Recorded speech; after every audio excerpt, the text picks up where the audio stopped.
Oi, gente, para você que não conhece, essa é a nossa casa, a nossa sede da Sociedade de Educação Espírita da Bahia.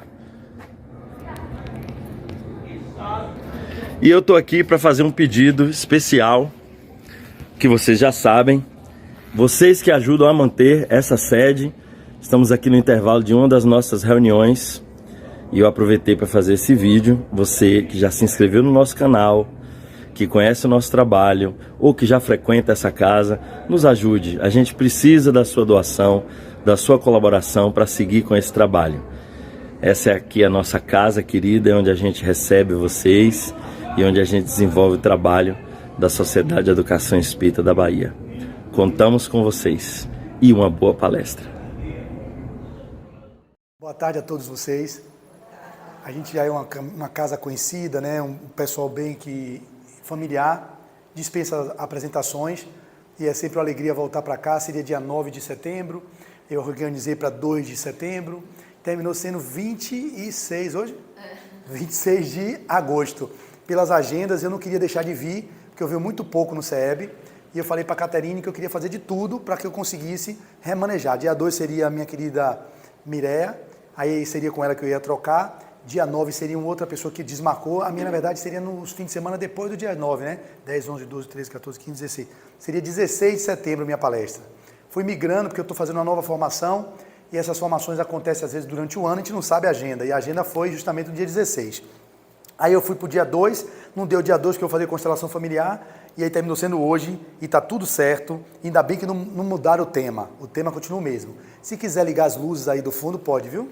Para ficar todo mundo, eu vendo todo mundo melhor, pronto, muito melhor. Então, gente, hoje o tema que foi passado para mim é a terapia do perdão. Não foi eu quem escolheu, foi a casa que decidiu. Tem vezes que nós escolhemos os temas e às vezes a casa nos entrega o tema. E para mim é uma grata satisfação falar sobre a terapia do perdão. Por quê? Porque é um tema do qual eu venho trabalhando na minha vida há alguns anos e também porque é um tema que eu já tenho falado há alguns anos também nas casas espíritas. E na época que eu comecei a falar, teve alguns livros que eu vou deixar de referência para que vocês possam se aprofundar, porque um dos maiores especialistas no perdão, não significa que ele seja um homem que perdoa, é Alberto Almeida. Tanto que o próprio Marlon Riquidal não faz mais palestras hoje nas casas espíritas e diz assim, olha, para que me chamar para falar sobre perdão se o cara que mais estuda o perdão é Alberto Almeida e tem várias palestras dele sobre o perdão na internet, tem livros. Então, eu ia falar sobre o perdão, para que falar sobre não sei o quê? Então, ele parou de fazer palestras nas casas espíritas, eu estava com ele ontem lá na leitura, que ele lançou o livro dele, Qual é o Seu Valor, lançou Qual é o Seu Legado, agora Qual é o Seu Valor, e o outro Em Busca de Si Mesmos. Em Busca de Si Mesmos são livros que fogem um pouco ao movimento espírita. Ele tem o Cultivo das Emoções, que eu já li, maravilhoso, Medo, Tristeza, Raiva e Alegria. É um livro que ele faz um estudo maravilhoso dessas emoções básicas. E tem também o livro que é o Atendimento Fraterno na Casa Espírita. E capítulos de livro, no livro Mensagens da Alma e no outro livro Espelhos da Alma, do grupo de estudos de Joana de Anjos, lá da Mansão do Caminho. É um estudioso, eu tive o prazer de abraçá-lo, conversar com ele por quase 20 minutos, ele de atenção presente, e ele falava isso, eu concordei. Eu continuo fazendo palestras, né? Porque falar do que os outros falam. Para vir para essa palestra de hoje, eu pesquisei na internet alguém falando sobre o tema, e botei terapia do perdão. Quem falou? Divaldo Franco. Tá lá. Vocês vão digitar depois na internet, a terapia do perdão, uma palestra de Divaldo Franco riquíssima. Eu vou ilustrar com algumas passagens do que eu vi, né? Porque a gente copia mesmo, na natureza nada se cria, tudo se copia.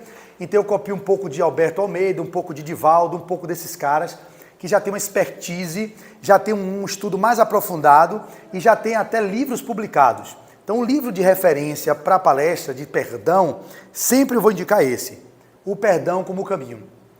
E o caminho do perdão. Todo amassado, porque eu já fiz palestra, tem até aqui na época que eu usava isso, que eu usava fichamento. Eu fiz essa palestra, li todo, livro muito bom, muito especial, serve como um roteiro de cura. Eu terminei em 2017. Então foi por essa época que eu comecei a falar sobre o perdão, baseado nesse livro de Alberto Almeida. Tem o de Rossandro Kringer, que é esse, o auto-perdão, o aprendizado necessário. Aqui Rossandro vai mostrar o que é perdoar e o que não é perdoar, que é um equívoco muito grande das pessoas em achar que perdoar é aquilo ou aquilo outro, e ele faz no fim do livro justamente uma discriminação, uma diferenciação do que é perdão e do que não seria perdoar, né? Ele vai falar sobre perdão, nem sempre é reconciliação, perdão nem sempre é esquecer, perdão, eu vou falar também para vocês, nem sempre é confiar no outro, e muitas pessoas se equivocam.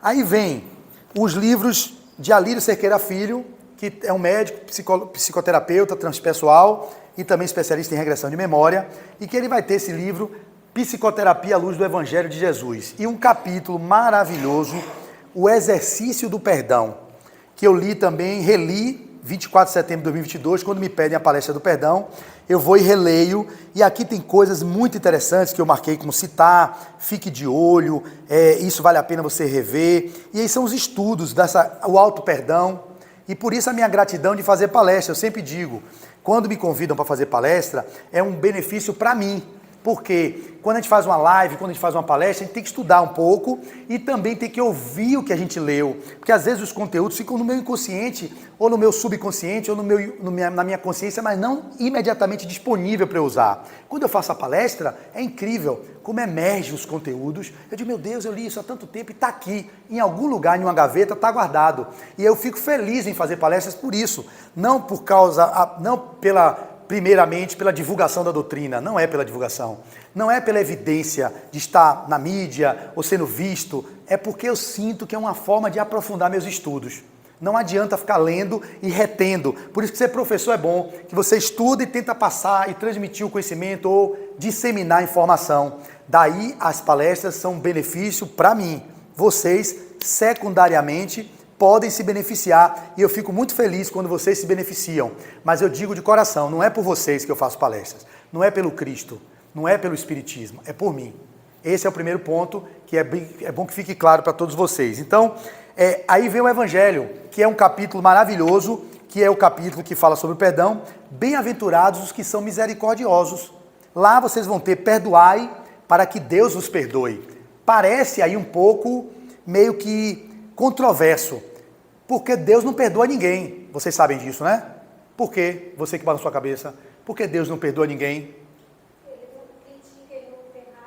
Não se magoa, muito boa. Então, como é que Deus vai perdoar ninguém se Ele não se magoa com ninguém? Se você está dizendo que Deus vai perdoar o outro, você está dizendo que Deus fica de mimimi. Porque perdão pressupõe mágoa antes. Ninguém precisa perdoar o outro se não se magoou. Então, por que a gente tem que exercitar o perdão? Porque a gente se magoa, porque a gente se melindra, porque a gente fica muito suscetível, porque a gente é muito cheio de mimimi. Por isso que a gente tem que trabalhar esse esforço interno hercúleo, que é exercitar o perdão. Qual seria então a premissa para a gente não ter que trabalhar tanto para perdoar ninguém? Para mim seria não me magoar. Então meu trabalho hoje não é mais de ter que perdoar ninguém, que eu tenho que perdoar muitas pessoas porque eu me magoei muito ainda nessa encarnação, e eu também tenho que começar um perdão por mim mesmo. Mas a ideia agora é não permitir que os outros controlem a minha vida, para eu não ter que dispensar energia para ter que perdoar ninguém. É um ganho maravilhoso. Aí esse esforço paga um preço, porque o preço para você não se magoar é muito grande. Tem que trabalhar as condições egóicas, tem que trabalhar as suas susceptibilidades, as suas vulnerabilidades. Nem todos nós temos disposição para olhar para esse lugar, que é olhar para dentro e identificar quais são os pontos que ainda nos apertam, os botões que as pessoas conseguem nos apertar, que faz com que a gente viva assim, uma sociedade odiosa, polarizada, brigando uns com os outros, porque por trás de tudo isso tem a falta do perdão, mas é a falta do perdão porque todo mundo está se magoando. Como a gente é muito criança psicológica, estamos na infância psicológica, a gente tem que trabalhar isso, a maturidade psicológica para não se magoar. Esse é um ponto fundamental também para trazer para vocês. E os outros são nas obras de Joana de Ângeles, que aqui eu tenho um resumo de onde ela cita na sua série psicológica, nos seus livros publicados pela Leal Editora, os assuntos que falam sobre o perdão. São alguns deles. O volume 3, que é Plenitude, ela vai falar do perdão. O volume 7, que é Desperte e Seja Feliz, que ela vai falar do perdão. O volume 10 da sua série, que seria o Despertar do Espírito. E também o volume 11, que é Jesus e o Evangelho à Luz da Psicologia Profunda. Nesses livros, ela vai falar sobre o perdão e eu vou trazer aqui umas definições do perdão a partir dessa literatura de Joana de Ângeles também. Então, entre outros tantos estudiosos que falam sobre o perdão. Então, para início de conversa, essa introdução é importante porque é a fundamentação teórica para que vocês possam ir na fonte. Está toda a bibliografia aqui, pelo menos básica, de referência. Aí cabe a vocês aprofundarem o tema, porque a gente só faz aqui um tipo de, uma amostra, né, do que a gente conseguiu adquirir dos estudos que nós fizemos. Primeiro começa com a definição do que significa perdoar. A palavra perdoar, ela significa doar por inteiro. Perdonare, vem do latim, perdonare. Perdoar, então, significa doar por inteiro. É a mesma coisa de perfurar. Furar por inteiro. É a mesma coisa de pernoitar. Passar a noite, não é a mesma coisa, falei errado. É a mesma origem etimológica. Pernoite é passar a noite por inteiro. Perfurar, furar por inteiro. Perdoar, tá ruim ele, né? Que tosse foi essa aí, meu tio? Tem muita gente internada no Couto Maia, se eu não me engano, com pneumonia, né? Crianças, porque tem uma variação do vírus influenza A e um vírus essencial que se misturaram e está dando um tipo de infecção respiratória de via aérea superior e via aérea inferior. Eu vivi isso, minha esposa também viveu. Uma tosse chata, um catarro aqui na traqueia, que fica querendo tomar o pulmão, mas ao mesmo tempo a nossa imunidade lutando para não deixar, mas foi demorado e está voltando de repetição. E não está restrito a Salvador e nem ao Nordeste, está restrito ao Brasil. Meu terapeuta, ele também trabalha na Fiocruz, ele estuda muito isso e ele que me deu essas instruções. Então temos que ter atenção, porque a gente saiu da pandemia do coronavírus, mas já tem algumas mutações ocorrendo na Europa, talvez não seja tão letal como foi a variação que estava, mas isso é um chamado para nós, humanidade, enquanto humanidade, o que é que estamos vivendo em termos de vibração, para estar atraindo de repetição essas coisas, né? Mas ele está fazendo manobras respiratórias, que eu sei que tem que fazer, né? Aí eu fiz com o Deise, ela adorou. Amor, como é legal. Eu digo, o fisioterapeuta faz isso, amor, na UTI. Você acha que a gente tira tanta gente de quadros de infecção? É a vibrocompressão torácica, é a tapotagem, é o toque, né? Esse recurso lindo das nossas mãos. Ela ficou besta, ela nunca tinha feito. Eu fiz, vibrei, ela, oxe, o catarro subiu. Aí foi cuspir a noite toda, botou o catarro para fora. Que lindo, faz de novo de manhã. Eu de novo. Só um toque, né? Eu tô fazendo a técnica aqui, porque é assim. Você faz assim, ó. Demetrio sabe, né? Trabalho lindo. Pega a pessoa aqui, no final faz nele. Bota ele deitadinho assim, ó. Gera uma vibração e aí libera o catarro, ele limpa o pulmão com acetilcisteínazinha, com um negocinho, vai ficar beleza, menino. Porque o pessoal tem mania de os médicos meterem corticóide, né? Medo, é claro que eles têm que se cobrir, vai, mete corticóide, nem sempre precisa. Eu mesmo não tomo uma droga. Eu entro e saio de quadros gripais, eu mesmo. Olhando, me hidratando e fazendo a mudança para que eu me cure e não ficar inibindo com coisas externas. Claro, emergências e urgências tem que entrar, mas as pessoas estão muito mal acostumadas. Teve uma febrezinha, já entra com antitérmico. Teve uma infecçãozinha, já entra com antibiótico. Não precisa. Você pode ter uma sustentação interna, no meu ponto de vista, que trabalho com terapias integrativas, para deixar que isso seja no momento necessário, até para não utilizar de forma inadequada essas drogas, né? Enfim, voltando. Então, o perdão fala de doar por inteiro. O que seria o perdão em si? Seria uma forma do amor na sua função estrita. Quando você perdoa, o maior beneficiado é você que perdoou. Quando eu perdoo alguém, já entenderam a premissa. A lógica seria eu não me magoar. Eu não me magoo com o que Caterine me faz, eu não me magoo com o que Demétrio me faz, eu não me magoo com o que ninguém me faz. Para isso eu tenho que exercitar perdão? Não. Se você não se magoa, você não precisa usar essa energia para suportar aquilo que ela trouxe de desconforto e ter que depois fazer a reconciliação e ter que ter o perdão. Primeira premissa é essa. Mas digamos, como nós seres humanos comuns, imperfeitos e que estamos nessa busca do aprimoramento intelecto-moral, nós nos magoamos. Então a nossa premissa básica é que todo mundo aqui se magoa, em maior e menor grau, ok? E a premissa também, para falar do auto-perdão, é que a gente aqui carrega um pouco de culpa, que não deveria. A gente deveria trabalhar com o arrependimento, com a responsabilidade sobre os atos que nós exercemos. Mas é difícil não encontrar alguém, melhor dizendo, na Terra, que não sinta culpa. Essa culpa permeia até a culpa da nossa criação do fruto proibido que foi incutido culturalmente, ou historicamente, ou religiosamente, da coisa da transgressão de Adão e Eva, que está no imaginário de todos nós, mesmo a gente sabendo que aquilo é um mito, que aquilo faz parte de um mito, para explicar a raça adâmica, que não foi a raça que primeiro habitou o planeta, e se foi uma geração, quem escuta Haroldo Dutra, ele tem uma palestra sobre isso muito boa, e vai mostrar que não tinha compatibilidade. Eu estou lendo agora o livro Sapiens. É um livro muito pessimista, e o Val Honorari, com todo respeito a ele, é um best-seller, mas é muito pessimista. Por quê? É historiador, doutor em história, e aqui quem tiver historiador sabe, a maioria das pessoas que estudam história se tornam bastante contra as coisas espiritualistas. Eu tenho amigos que foram fazer história e são espíritas, mudaram até a concepção sobre o espiritismo, porque entende tanto de história e que atribui tudo à questão da política, disso, daquilo, outro, mas desconsidera o paradigma que nós estamos vivendo, que é o paradigma do quê? Da consciência. A nova ciência é a ciência da consciência. E a gente está vivendo o velho paradigma, que é o paradigma materialista, que é necessário por um nível de abordagem, mas não como ele é usado hoje na modernidade. Isso quem fala é Amit Goswami. Acabei de ler também A Física da Alma, falando sobre a reencarnação na perspectiva da mônada quântica. Esse cara que é um cientista pós-doutor e que veio do materialismo e incluiu a espiritualidade, ele explica o espírito que somos a partir do paradigma novo. Ele chama ciência nova. Quando vocês virem pessoas detratando a transpessoal, detratando a constelação, são pessoas que estão no paradigma antigo. Eu não dou muito ouvido para esse povo. São pessoas que estão presas ainda na redução do ser humano à mera argamassa de células e de neurônios. Isso é reduzir muito a abordagem do ser.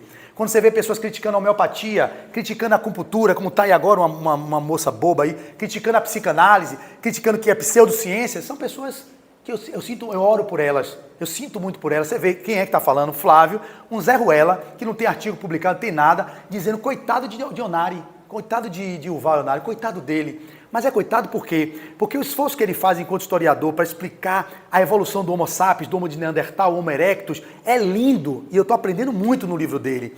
Mas ele para porque ele só acredita na concepção da matéria, no gen, na hereditariedade, não concebe o espírito que está gerando e modelando os corpos.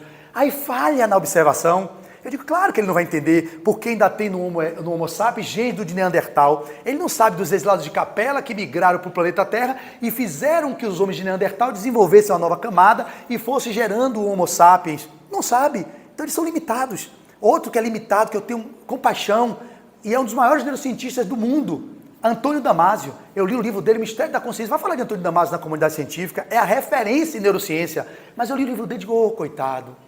Ele tenta explicar os neurônios, toda a construção da gente enquanto ser e cérebro, a partir do paradigma da matéria, como se a mente fosse uma sudorese do cérebro, ou seja, o cérebro que gerou a mente. Então, são pessoas que a gente agradece, porque eles estão no esforço hercúleo para explicar a realidade da matéria, mas eles param porque eles não conseguem conceber o paradigma da consciência. Leia-se do espírito que somos. Muda toda a lógica da vida. Por isso que, na perspectiva do nosso tema, do perdão, nós precisamos entender que também tem um ponto fundamental que é o auto-perdão. Então a gente fala do perdão ao outro, é o que gera perdão ao outro, magoar-se com o outro. E o que é o auto-perdão? Culpa. A gente estava falando sobre a culpa. A gente tem uma culpa histórica, e eu estava falando disso, essa digressão, porque eu falei de Adão e Eva, e mostrei Yuval Noah Harari explicando a religião, como foi a primeira revolução da linguagem, a revolução agrícola, a revolução científica, ele está explicando isso no paradigma materialista. Então a história concebe os religiosos, melhor dizendo, os teólogos que são dessa visão limitada, que a vida começou de Adão e Eva, e aí tem a primeira culpa que a gente carrega é a transgressão de Eva, quando ela faz aquilo com a serpente, com a maçã, um culto da carochinha, que é um conto mitológico, como tem os mitos gregos, os mitos egípcios e outros mitos que existem no mundo, e eles são válidos, porque são formas de explicar a realidade através da mitologia, a gente não é contra isso. Mas quando a gente fala do auto-perdão, é a premissa básica para o perdão ao outro. Vamos lá. Não há como, e esse livro de Rossandro, ele fala muito sobre isso, não há como eu perdoar Demétrio, não há como eu perdoar Caterine, se eu não me perdoo. Vou explicar. Flávio, traz um passado delitoso de iniquidades e de dores. Pronto, isso é fato. Todo mundo aqui tem. Merda. Fez muita merda. Vocês fizeram. Muita besteira. Muita. Alguns têm clareza que fez, outros não têm clareza. Os que não têm, vivem sob o efeito do inconsciente, dos complexos, que terminam ditando suas ações por uma culpa que vocês nem sabem quais foram. Nem sabem, mas tem. Vocês ficam buscando relacionamentos de menos amor, empregos que lhe depauperem, vivências de conjugalidade que às vezes são tóxicas, porque vocês não se acham merecedores de uma vida de paz, de harmonia e de bem-aventurança. A culpa inconsciente do delito que vocês praticaram, eu aponto a vocês, mas falam de mim, e leiam as obras de André Luiz, que eu acabei de ler reli os 13 livros de André Luiz também no meu grupo de leitura, que é uma coisa que está me ajudando muito a ler as obras que eu comprava e não lia. A gente vê as histórias dos caras ali, que vivem experiências de dor, quando fazem as regressões de memória no plano espiritual, mostra, olha porque você está vendo isso aqui, você criou, você ficou tão preso no complexo da culpa, que você atraiu essa convivência para o reajuste com a lei, para entrar no auto perdão e poder viver uma vida de mais leveza, no que diz respeito a se perdoar. Então a premissa é essa, Caterine aprontou muito, Mireia aprontou muito, Flávia aprontou muito. Por nós aprontarmos muito, alguns seguem um caminho de se reconciliar com a gente mesmo. Dizer, olha, fiz, está feito, matei, mutilei, degolei, estuprei, roubei, transgredi verbas para outras coisas. E agora eu faço o quê? Fico me culpando até hoje, sem me permitir viver uma nova vida, me perdoando por ter feito o que era melhor, a minha melhor versão? Quando a gente fez isso, matou, mutilou, degolou, estuprou, era o que vocês tinham para dar. E dizer ok para isso é dizer sim para a vida como ela foi. Fui isso, e aí? Fui escravocrata, e aí? O que é que eu posso fazer? Como me responsabilizando para transformar minha vida numa vida que não seja a mesma. E isso vai gerar mudanças que são gradativas e não são de uma hora para outra. Então vocês vão ficar sendo permeados o tempo todo. Eu não posso fazer isso porque eu sinto que eu não mereço, eu matei. Aquelas pessoas que têm agorafobia, às vezes são pessoas que fizeram muita barbárie, voltam no corpo e ninguém sabe que ele aprontou, mas ele sabe. E aí vem essa questão que é justamente o perdão da consciência, porque está na questão 682, se não me engano, do Livro dos Espíritos, onde está escrita as leis de Deus, a resposta na sua própria consciência. E aí no livro de Joana, Plenitude, perdão da consciência, a consciência não perdoa, repare, no que concerne a deixar no ouvido o crime, no esquecimento o crime, ou seja, a consciência não perdoa no que concerne a deixar no ouvido o crime perpetrado. O seu perdão se expressa mediante a reabilitação do infrator. Aí as pessoas discutem que a lei de causa e efeito, ação e reação, não, são leis de probabilidade, são leis possibilísticas, está no paradigma da física quântica. A lei de causa e efeito newtoniana e a lei de ação e reação que ele trouxe contribui para o entendimento de algumas coisas no nível do mundo físico, do mundo das estruturas físicas. Isso existe sim, mas a gente tem um mundo que é quântico e que é infinitesimal e que tem outras leis que regem esse novo paradigma. E que vocês não podem necessariamente ter que, com ferro ferir, ser ferido, ou porque você mutilou, você vai ter que ser mutilado. Não é assim, porque tem a lei de amor. E a lei de amor, justiça e caridade é uma lei de perdão eterno. Ou seja, a lei de Deus é a lei de misericórdia. Ele tem a misericórdia o tempo todo. Então é parecido que é um Deus que pune, que diz assim, você fez, você vai ter que pagar desse jeito. Vai vir assim, nefrologista, porque você arrancava rindo dos outros. Você vai vir fisioterapeuta ou psicoterapeuta para poder trabalhar a mente dos outros para o trabalho do bem, ou para reabilitar as pessoas que você quebrou os braços. Beleza. São formas que você encontra na lei de amor, que não necessariamente porque eu arranquei braço dos outros, decapitei pessoa, ou porque eu estuprei, que eu vou ser estuprado, ou porque ela fez alguma coisa como diz respeito às questões renais de alguém, que ela vai voltar com um problema renal crônico. Não, ela escolheu o caminho de amor. Eu quero ser néfron, para ajudar as pessoas que vivem insuficiência renal, que passam por problemas dessa ordem. Olha como ela se reconciliou com aquilo que porventura era o marco da vida dela, por um caminho de menos dor. Isso é possível, são as escolhas que a gente faz. Então, se você não se perdoa daquilo que vocês nem sabem que fizeram, vocês vão viver sempre nesse lugar da culpa, do medo, do pânico, de relações menos afetuosas, de sabotagem do progresso de vocês, boicote da felicidade, porque tem por trás uma linha de pensamento que o Alberto Almeida traz, que é assim, a culpa, ela tranquilamente permeia a gente, mas ela pode se toxificar. Quando a culpa se toxifica, ela vira remorso. Se ela vira remorso, ela gera distúrbios psicoemocionais, que pode culminar num processo de depressão. Se você aprofunda a mágoa, ela quando está no mágoa, é normal, pisou em meu dedo, eu tenho uma mágoa de quem pisou em meu dedo, eu me arrumei todo, o cara passou um carro e jogou lama em minha roupa branca, eu vou ficar magoado com ele, que merda você fez. Mas é óbvio, se você deixa aquilo se estruturar, você aprofunda para o rancor. E aí é o problema. A culpa, quando se toxifica, vira remorso. A mágoa, quando se toxifica, vira rancor. E esse rancor pode gerar raiva do outro, a ponto de você gerar problemas no seu corpo, gera doenças psicossomáticas e pode gerar assassinato, tira a vida do outro, de tanta mágoa que você ficou do outro. Então, quando a gente fala de mágoa, é perdoa ao outro. Quando a gente fala de culpa, é o perdão a nós mesmos. Por isso que a gente tem as duas linhas, o auto-perdão, por isso que a terapia do perdão é o auto-perdão e o perdão ao outro.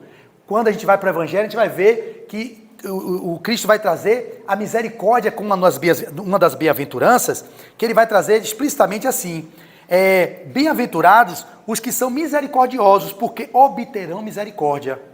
Em Mateus: se perdoardes aos homens as faltas que cometem contra vós, também vosso Pai Celestial vos perdoará os pecados.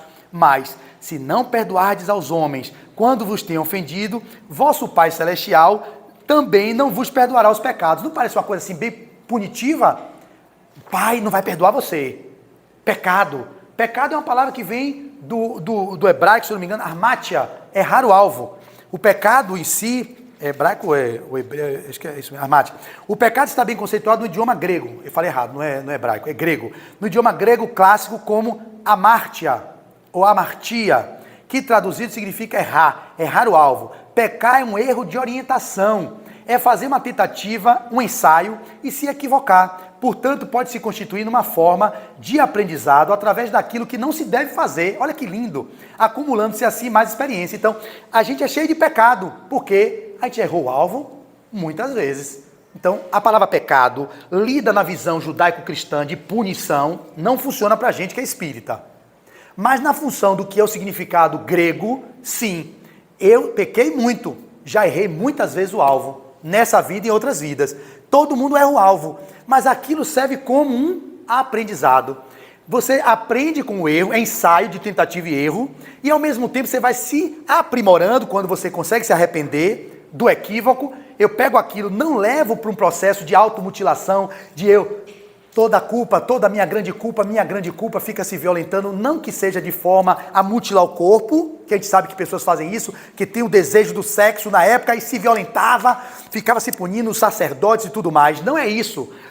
É a subjugação do ego a serviço do self. É essa a nossa busca, porque o self é divino. Ele é a nossa essência divina. Se a gente tivesse a serviço do self, a gente não vivia o que te vive. A gente deixa o ego determinar tudo. E aí cria um monte de coisa, um monte de problema e depois não sabe por que está vivendo o que está vivendo. Voltando, portanto, ao raciocínio do auto-perdão como uma linha de premissa básica para alcançar o perdão ao outro, porque não há como eu perdoar fora se eu não perdoo dentro. Me diga aí se alguém tem competência de perdoar alguém se você não é capaz de perdoar a si mesmo.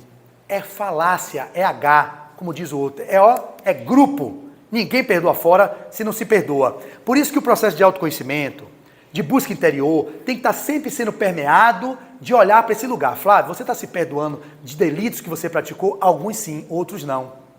Outros eu carrego muita culpa ainda. Culpas inconscientes e culpas que são conscientes, de delitos praticados agora nessa encarnação. Vamos dar um exemplo. Na infância, por exemplo, a gente vivia o bullying direto lá na minha fase. Eu tenho 50 anos, tenho meio século de vida e não era considerado bullying. Abusava mesmo muito de gente.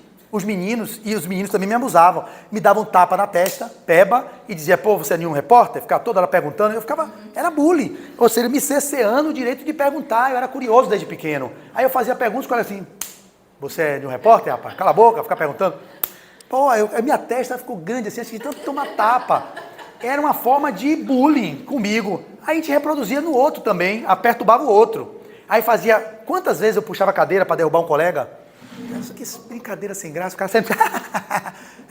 É óbvio que eu não tinha consciência, era um espírito primitivo, reencarnado, né? Um godo, visigodo, um astrogodo que eu fui, centurião, perverso, senhor de engenho, não vale nada. Estou encarnando para me lapidar, mas se eu ficar naquele lugar de me culpar porque eu fiz aquilo, eu digo, ok, eu fiz aquilo, não era legal. Era coisa pesada. Mas hoje está tão difícil, a gente não pode fazer mais nada. Tudo que eu vou falar, eu tenho que medir. Porque na nossa época era normal. Era tipo, a gente fala assim, sacanear o outro, né? Era normal. A gente podia sacanear o outro. Mas hoje em dia você tem que medir tudo que você diz, claro, para não gerar mais esses revanchismos que a sociedade está vivendo. Mas então, o que eu quero dizer é, quando eu faço uma coisa dessa ordem, eu fico culpado quando eu adquiro consciência. Na época que eu fazia, eu achava legal, dava risada, e não caiu. O outro botava o pé aqui, tropeçou, às vezes eu pegava, não é só eu não, eu, meu irmão, meus amigos, tudo, ele estava andando aqui assim, batia no pé de trás, o outro já tropeçava, sabe como é? Você vai andando aqui, você dá uma porrada no calcanhar de cá, o outro bate, aí dava risada daquilo, era uma miséria, aí eu ficava vendo que espírito é esse que eu sou, que encarna, né? Então olhar para isso e dizer assim, eu vim meio atrapalhado, enquanto outros estavam lendo, brincando com filosofias, eu estava lá perturbando os outros, criando terror e pânico. Então, isso gera depois, quando eu cresço, uma consciência de, meu Deus, eu não valia nada. Eu posso ficar preso na culpa, Meu Deus, como é que eu faço isso? Meu Deus. Digamos, né, com um velhinho lá, que eu botei uma casca de banana, fiz... Não, uma bem linda para contar para vocês, bem primitiva, essa eu posso contar. A gente pegava ovo, enterrava os ovos, para ficar bem goro, e esperava na ladeira do Bonocô, eu morei no Machado Forte, sabe onde é? Aquela ladeira que vai dar no metrô. Ficava os meninos tudo ali, 13, 14 anos, esperando os trabalhadores, coitados, do dia de trabalho, 18 horas, descerem a ladeira, daquela ladeira de Londória, e com o ovo guardado e... POC! Jogava nas pessoas, que primitivo. E, e o pessoal de ovo podre, não sabia de onde vinha, e a gente ficava ali escondidinho, sabe onde é Machado Forte, não sabe? Sabe onde é? Aquele conjunto residencial ali, morei ali, nasci ali em 73, minha mãe e meu pai moram lá.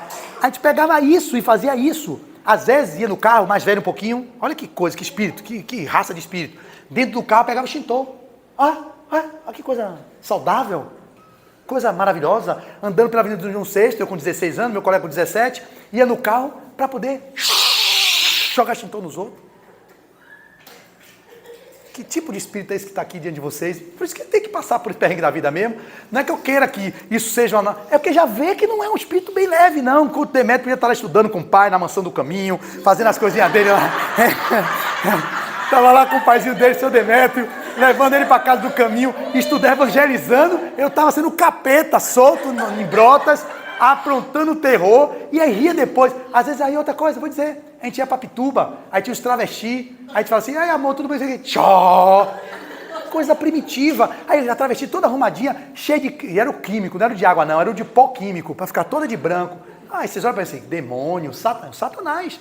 É um satanás encarnado numa proposta de renovação. Só que se eu fico preso a esse satanás que habita em mim, eu não faço o meu caminho pro Cristo que também está aqui. Eu tenho um Cristo interno que é lindo. Eu tenho ações lindas. Fala.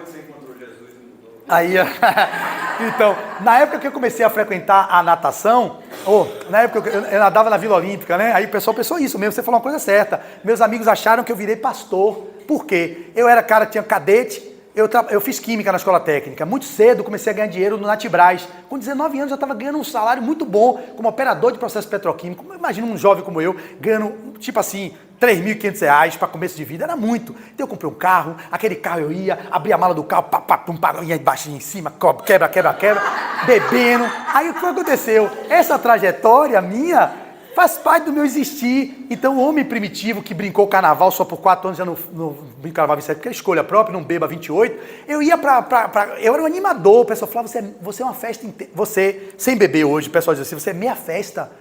Imagine você bebendo, você numa festa inteira. Eu digo, era um entusiasmo, nunca quis briga, nunca fui de briga, nada disso. Era alegria, uma alegria contida que extravasava com o álcool que tirava a censura, né? Aí meus amigos me viram a mudança, você perguntou, vou dizer, comecei a nadar, não é autobiográfica a palavra, mas eu vou falar porque é que ilustra o que é culpa e o que é que você se liberta da culpa e por que você pode trabalhar a terapia do perdão nesse contexto da realidade do cotidiano de vocês. Eu podia ficar me martirizando até hoje, não me martirizo e conto hoje, olha, poxa, quando eu olho e lembro, rapaz, é primitivo mesmo, mas eu já me perdoo disso. Isso é fato, era o que eu tinha para aquele momento. Tinha colegas meus que eram piores, meus vizinhos que faziam perversidades muito piores. Eu jogava um ovo no outro, o meu amigo vizinho lá, ele pegava um passarinho, que eu não vou dizer o nome dele, porque ele mora aqui numa CUP também, era muito perverso, encarnou, ele era a encarnação de Nero, eu era a encarnação de, talvez, de Marco Aurélio, que são gradações. Você tinha assim, Nero tocou fogo em Roma, matou Moana, matou tudo. É um primitivo grave.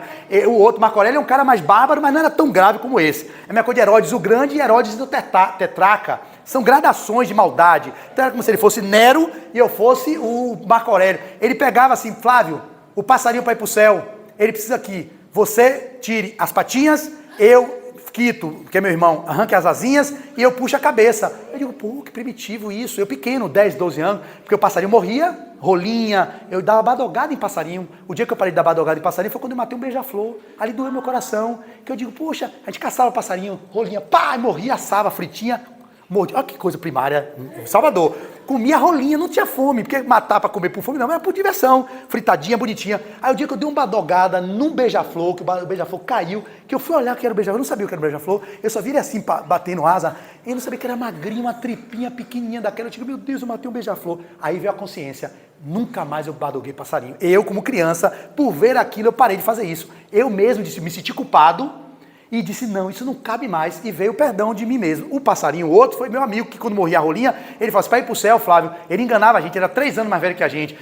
Eu olhei assim pro passarinho, estava assim na minha mão, eu digo, não, eu não tenho coragem não. O primitivo já está um pouco melhor. Ele, você é um frouxo, porque é assim também, você quer participar da tribo, você tem que pertencer, você tem que exercer aquilo que os outros falam. Aí meu irmão Quito, também não tenho condições de puxar as patinhas não.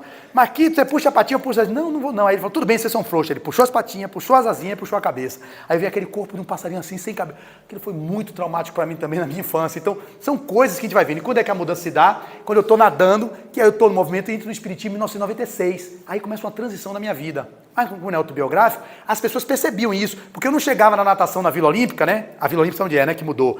A gente fazia Margrande de Salvador. Aí eu abria a mala do carro no final do treino, começava a dançar todo mundo. E eu não estava mais nessa vibe, alguma coisa mudava em mim, mas não porque eu impus. E aí você vai entender o que é transformação. A transformação não é uma imposição externa de comportamento, por isso que a terapia cognitiva comportamental, no meu ponto de vista, tem limitações. Funciona para algum tipo de gente, mas é meramente comportamental. A psicologia profunda vai no que é o essencial do ser. Eu sei que tem muitos psicólogos que são terapeutas cognitivos comportamentais, mas baseado em quê? Em Damásio, que vê com neurônio e o cérebro, o gerador disso, como os neurocientistas que não concebem a consciência. Quem é que determina? É a consciência, é o espírito. Trabalha comportamentalmente, mas sabendo que é o espírito que é o gestor. Meu comportamento se modificou por uma mudança interna que eu não sabia explicar. Frequentando a Cobem, comecei a fazer trabalho de passe, trabalho de rua. Aí meu amigo falou assim, Flávio, você é pastor? Eu digo, não, porque você parou de beber, você não está mais indo pro reggae, você não abre mais a mala do carro, você não vai embaixo, vai em cima. Eu digo, não, mas não foi pastor, porque eu não estou sentindo mais necessidade disso. E aí, de repente, ele foi conhecer o Espiritismo por causa de mim, eu já contei isso. Ele foi frequentar o Leopoldo Machado, ele era da Assembleia de Deus, ele disse, o Espiritismo fez isso com você, o Espiritismo é uma coisa boa, porque a gente entende que é coisa do demônio. Então, você era do demônio, agora que você não é do demônio, como é que o Espiritismo é do demônio e fez você ficar mais de Deus, na visão da Assembleia, do que você era antes? Então, a árvore boa não pode dar frutos ruins. Você vem de uma árvore boa. Ele era um cara que estudou sociologia, fez direito. Ele foi estudar o Espiritismo. Começou a ler o Livro dos Espíritos, começou a ler o Evangelho segundo o Espiritismo e disse, depois de uns 2 anos, agora eu sei, o Espiritismo é o Consolador prometido por Jesus. Ele é a Assembleia de Deus, evangélico. Eu agora entendo, mas nossos amigos protestantes não têm condições de compreender o Espiritismo ainda. Eles precisam daquele nível de entendimento. Eu estudei, continuo evangélico, continuando frequentando a Assembleia de Deus, mas sabendo que o Espiritismo é a terceira revelação que o Cristo disse que mandava e já está na Terra. Foi a maior alegria da minha vida. Então, ali eu encontrei Jesus. Quando eu comecei no Espiritismo, eu fiz um movimento de mudança do meu padrão de vivência no planeta. Então, para ir finalizando, que eu sei que o tempo esvai, né? É até 6, né? Tem 15 minutos.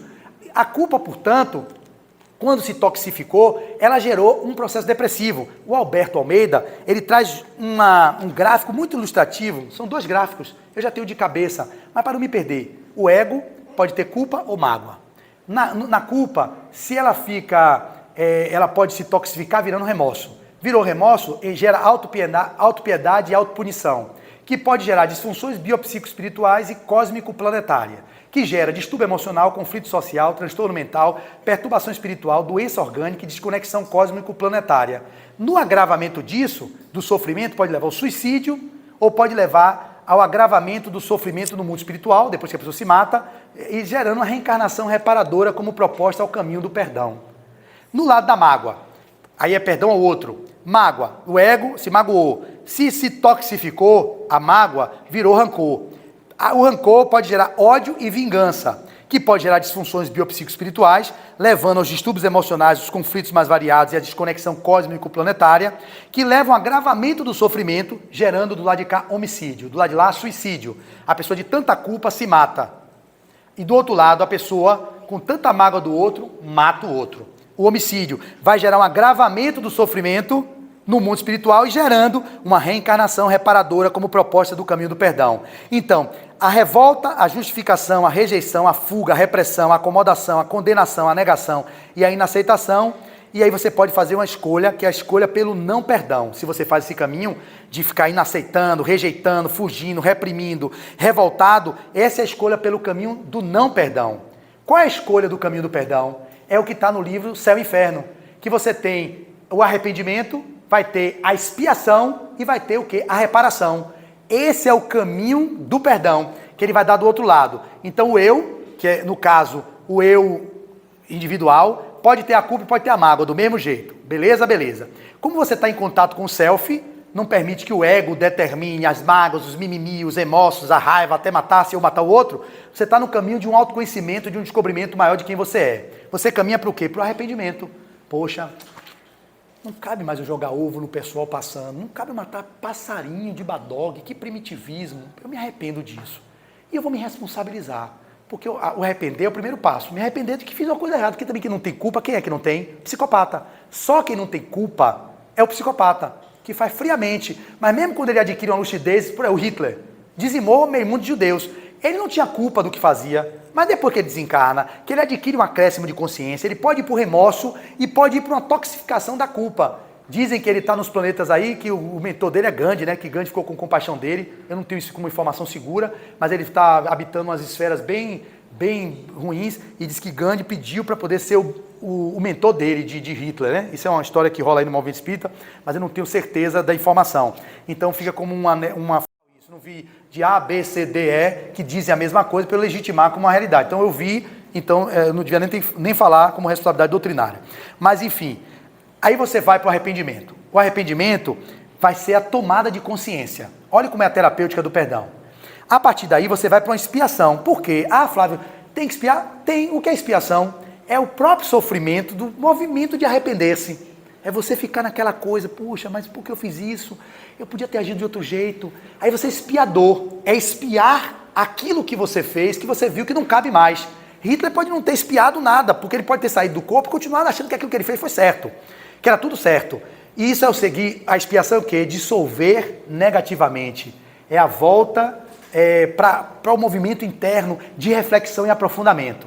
Depois você vai para a reparação. O que é a reparação? São as ações positivas. Eu retorno agora com a proposta de ser uma nefro, ou de ser um fisioterapeuta ou um psicoterapeuta.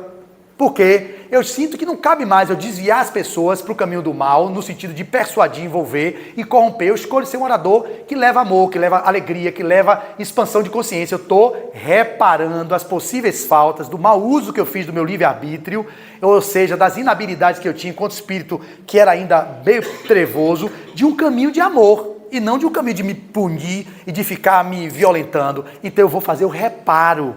O reparo, que são as ações positivas, que vai gerar o quê? Um aprendizado, uma saúde integral, e você evolui. E ele arremata do lado. Essa é a escolha pelo caminho do perdão. Escolha do perdão como caminho. Então, quando ele avança nos estudos, ele vai dizer assim, há uma passagem do Evangelho que diz assim, reconcilia-te com o teu adversário, enquanto está a caminho com ele, para que ele não te entregue ao juiz, o juiz não te entregue ao oficial de justiça, e o oficial de justiça não te coloque aonde? Na prisão. O que significa isso? Numa visão psicológica transpessoal, que é a do nosso Alírio Cerqueira, nesse livro, Psicoterapia à Luz do Evangelho de Jesus, nada mais é de que reconcilia-te com o teu adversário. Tem o que ali? Reconcilia-te. O ti é primeiro com você. É o que o próprio Alberto vai trazer. Eu reconcilio-me comigo. Olha como isso é lindo, isso é didático. Eu vejo que está tudo em minha cabeça isso aí. Eu não estudei isso hoje, mas das palestras que eu fiz está aqui. Olha como é didático e vai finalizar com chave de ouro. Reconcilia-te com o teu adversário. Então eu reconcilio-te primeiro com o meu adversário interno, porque eu tenho meus adversários internos. Eu me reconcilio, me pacifico. Calma, rapaz. Você fez aquilo com Caterine, foi uma coisa muito ruim mesmo, deplorável, mas você não está mais nesse nível, Flávio. Mas você ainda fez isso, você já aprendeu, você já estudou, você foi pro Evangelho, você fez isso com o Divaldo, você fez isso com o Peixinho, fez tudo, e continua fazendo a mesma coisa, rapaz. Como é que pode? Pelo amor de Deus. Então eu estou num processo de reconciliar-me comigo mesmo. Um conflito louco dentro de mim. Pô, me arrependo, eu não vou fazer mais aquilo com Kátia, eu não vou fazer aquilo com Demétrio, poxa, eu transgredi, eu fiz a prova dele, eu botei uma nota baixa para deixar ele com raiva de mim, eu fiz tipo assim, qualquer coisa que eu fiz que foi ruim, mas na hora eu fiz porque eu estava com raiva, depois eu me arrependi de ter feito. Repare, não adianta ir para Demétrio enquanto eu não me reconcilio comigo, não adianta. Por quê? Vou dar um exemplo de eu não me reconciliar comigo e tentar pedir o perdão dele. Vamos lá? Eu fiz a besteira, Demétrio, me desculpe, realmente eu fiz algo que foi reprochável e realmente não está legal o que eu fiz. Tive a humildade de reconhecer, mas Demétrio, magoado, ressentido, não quero ouvir você, cara. Assuma seu BO, assuma seu BO. Eu digo, aí se ele faz isso comigo e eu não estou reconciliado comigo, eu aprofundo minha culpa. Eu digo, o cara não me perdoou, velho. Opa aí, velho, você fez isso, o cara tá arrasado lá, não quer nem ouvir minha fala. Então não adianta. Então, não vá pedir perdão a ninguém se você não se perdoou do delito que você praticou. Por isso, você se reconcilia com você. Vou fazer agora o outro modelo. Me reconciliei comigo. Pois é, fiz aquilo com Demétrio, não tá legal, mas eu preciso reconciliar-me com o adversário enquanto eu estou a caminho com ele. Cabe eu voltar a ele para falar? Cabe. Mas vamos ver, eu já me pacifiquei, era o que eu tinha para dar, era o meu nível evolutivo, eu não tinha consciência diferente, vou falar com ele para ver se ele alivia também a energia que está no campo dele. Pô, Demétrio, pisei na bola, cara, não foi legal o que eu fiz com você. Você pode olhar para isso de um outro lugar e, Flávio, não quero ouvir você, cara. Você é um escroto. Siga seu caminho. Beleza, pai. Agora o problema é meu. Quem carrega mágoa, carrega lixo mental. É o mimimi dele, é o processo dele que ele pode aprofundar em rancor, no diabo 4, até querer me matar depois. Mas já não é sobre mim. Eu volto para o meu espaço, aprendi a lição de que não posso fazer aquilo, que aquilo não é saudável, que eu posso gerar dano no outro, mas eu não tenho como ficar controlando que o outro me perdoe pelo ato delituoso. Então, é como se assim, siga seu babado que eu vou seguir o meu. Eu volto e caminho para minha história. Mas digamos que ele não aprofundou a mágoa. Ele ficou chateado, que eu realmente fiz uma coisa ruim com ele. Ele falou, mas deu tempo de respirar, cara. Ok, velho. Você é um brother, você tem muito mais coisas boas que você fez do que coisas ruins. A gente tem essa mania. Ela faz a vida inteira coisa boa comigo. A vida inteira.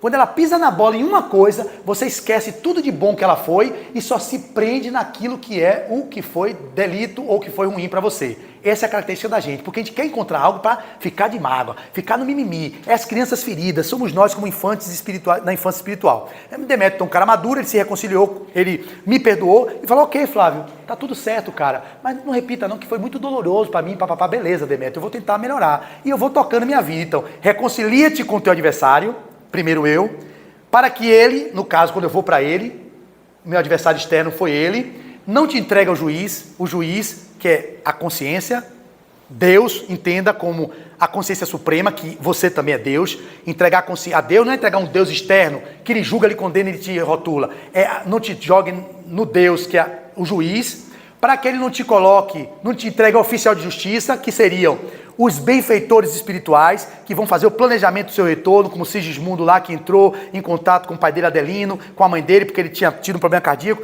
Os benfeitores seriam os oficiais de justiça, para que eles não lhe coloquem na prisão, que seria o quê? O cárcere do corpo. Olha que metáfora legal. Reconcilia-te com o teu adversário para que ele não te entregue ao juiz, que é Deus, o tribunal da consciência, para que o tribunal da sua consciência não tenha que lhe levar para o oficial de justiça, que são os benfeitores que vão organizar seu retorno, para que você não precise de novo voltar para a cadeia, que é o corpo físico, para reparar aqueles danos que você gerou.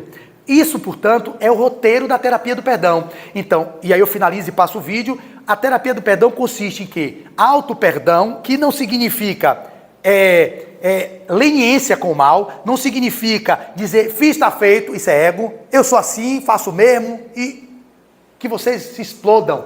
Não é sobre isso. Isso ainda é estrutura de ego. O auto-perdão passa por uma história de auto-amor. O auto-amor é a valorização enquanto ser que você é, se reconhecendo comum, imperfeito ou perfectível, na busca do aprimoramento intelecto-moral. Você reconhece aquilo, é o que tem para hoje. Por que a gente não faz isso? Por que você acha que as pessoas deprimem? Você acha que elas são o quê? Rebeldes, orgulhosas, prepotentes. Eu falo isso em várias palestras sobre depressão. A depressão, a literatura espírita traz isso muito claramente, é fruto de pessoas que têm uma rebeldia por não aceitarem a vida. A frase é essa do depressivo: como eu não tenho a vida que eu quero, eu não aceito a vida que eu tenho. Ou seja, morreu o filho, o marido traiu. Se fosse resiliente, resignado, menos orgulhoso, dizia sim para aquilo, trabalharia o perdão ao outro, trabalharia o perdão a si mesmo por cometer um equívoco e caminhava. A gente deprime por isso, a gente vai para a pulsão de morte, a gente se odeia, a gente quer se maltratar, porque eu fiz isso, ou então porque fizeram isso comigo, vai para o lugar da criança ferida, e aquilo gera uma movimentação que é de energia de Thanatos, a energia da morte, como Eros é de vida, Thanatos é de morte. Então, você trabalhar isso, o auto-perdão, significa aceitar-se enquanto humano que é, mas não sendo conivente nem leniente com os equívocos que comete. Você só pode fazer o movimento de transformação quando você reconhece que aquilo ainda habita em você e faz um processo de reparo daquilo para que isso não seja a tônica da sua vida no seu processo de relação com o mundo. Essa é a tônica. E o perdão ao outro é um benefício para vocês que perdoam o outro. Que não guarda mágoa, não guarda lixo mental. Então, perdoar o outro significa dizer sim, eu não vou permitir que você, Demétrio, me controle. Você fez uma besteira comigo, foi barril dobrado, mas eu estou em mim, não deixando que você seja o responsável pela minha felicidade. É como se você tomasse a raiva, porque mágoa é raiva, em um nível vai se aprofundando, vira rancor, vira um negócio pesado. É como se você tomasse o veneno querendo que o outro morra. É um ditado, né? Quem carrega mágoa, carrega lixo, Joana de Ângeles, de mental. Eu carrego tanta raiva de você que eu vou ficar aqui com essa raiva querendo que você morra, mas quem morre é você. Câncer, um monte de coisa você vai criar para você mesmo. Então, trabalhar o perdão ao outro é medicina preventiva. É trabalho de prevenção de doenças em você. E isso é o propósito de hoje, com o vídeo que eu vou passar aqui, para vocês perceberem. É só largar o play, projeta aqui, como é? Então fica como um reforço a mensagem de... Então, eu vou passar o vídeo de Marlon, e ao final do vídeo de Marlon, eu cito a Cantiga do Perdão, que é linda, de Maria Dolores, tá bom? Obrigado, Demétrio. Percebam aí que vai fechar com chave de ouro. Eu perdoo. Todos nós temos alguém ou alguma situação que precisa ser perdoada. Às vezes é um marido ou uma esposa com a dor aguda da traição, ou um pai ou uma mãe narcisista que nos feriu ao longo de anos competindo com os filhos. Também precisamos perdoar as ausências, as palavras que não foram ditas, as atitudes que não foram tomadas, as promessas que não se realizaram. Não há quem não tenha um amigo, um chefe, um parente ou mesmo um filho que não precise de perdão. A vida é cheia de desencontros, nós sabemos disso. Somos machucados, não compreendidos, por vezes desrespeitados. Todos nós sentimos um tanto de rejeição, de abandono, de desconsideração. Mas eu quero te dizer que tudo isso não é um problema em si. Na verdade, essas dores e constrangimentos são a forma que a vida encontrou de favorecer o teu despertar. Pensa bem. Depois de tudo que houve, você aprendeu a enxergar as tuas necessidades que antes eram desconhecidas. Passando por isso, você também entendeu como as palavras ferem e como o outro é importante para você. Mas ainda, você descobriu que é frágil, que tem carências, que sente. Através da dor, você descobriu sua humanidade. Por isso, você tem inúmeros motivos para dizer do fundo do coração: eu te perdoo. Consegue sentir o poder desta frase? Eu te perdoo. Ela te distancia da dor para te conectar ao aprendizado. Ela apaga o agressor para te mostrar a transformação. Ela nos liberta. Ela nos plenifica. Eu te perdoo. Sinta que esse é o movimento natural da vida. Seja dor ou alegria, nada é permanente. As coisas vêm e vão. Dizer eu te perdoo é deixá-las ir e se abrir para o novo que a vida quer te oferecer. Abra seu coração para o amor e deixe que ele te transforme. Mas você também precisa se abrir para si. Então diga: eu me perdoo. Nunca esqueça que você comete erros. Você também já machucou alguém, errou sem perceber, agiu sem consciência e deixou um monte de cacos para trás. Então se perdoe. E ao se perdoar, o seu perdão ao outro ganha ainda mais força e verdade. Porque no fim, nós erramos juntos. Alguns são mais atingidos, mas todos erramos de diferentes formas. Seja não expressando nossos sentimentos, nossas necessidades. Erramos por não ser verdadeiros, por esperar do outro algo que ele não podia dar, que muitas vezes nem foi acordado. Eu me perdoo. Eu te perdoo. Na medida que nos conhecemos melhor, enxergamos naturalmente a vida pelas lentes do perdão. Entendemos que nós fazemos parte da mesma história, da mesma dor, e por isso fazemos parte da mesma vitória, a vitória do amor. Eu me amo. Eu te amo.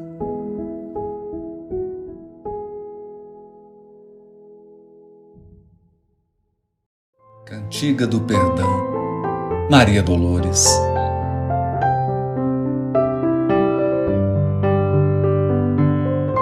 Não te iludas, amigo, por mais se expandam lágrimas contigo, todo lamento é vão. Tudo que tende para a perfeição, todo bem que aparece e persiste no mundo, vive do entendimento harmônico e profundo. através do perdão. Perdão que lembre o sol no firmamento, sem se fazer pagar pelo foco opulento, a vencer dia a dia a escuridão da noite insondável e fria, e a nutrir no seu longo itinerário o verme e a flor, o charco e o pó, o ninho e a fonte, de horizonte a horizonte. Quanto for necessário, perdão que nos destaque a lição recebida na humildade da rosa. Bênção do céu, estrela cetinosa, que ao invés de pousar sobre o diamante, desabrocha no espinho, como a dizer que a vida, de caminho a caminho, não despreza ninguém. E bela, generosa, alta e fecunda, quer que toda maldade se transfunda na grandeza do bem. Perdão que se reporte à brandura da terra pisoteada, esquecida heroína de paciência, que acolhe em toda parte os detritos da morte e sustenta os recursos da existência, mãe e escrava sublime de amor mudo, que preside em silêncio ao progresso de tudo. Amigo, onde estiveres, assegura a certeza de que o perdão é lei da natureza. Segurança de todos os mistérios, perdoa e seguirás em liberdade, no rumo certo da felicidade. Nas menores tarefas que realizes, para lembrar sem sombra os instantes felizes na seara da luz, na qual a luz de Deus se insinua e reflete, é forçoso exercer o ensino de Jesus, que nos manda perdoar 70 vezes 7 cada ofensa que venha perturbar o nosso coração.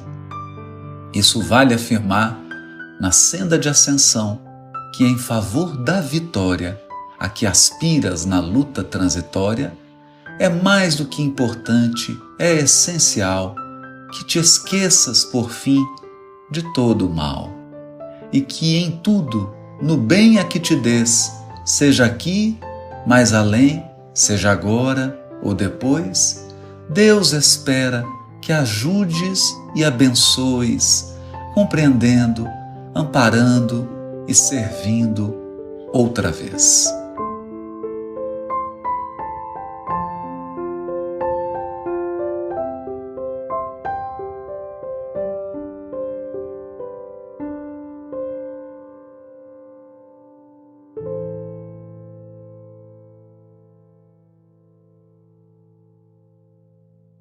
Não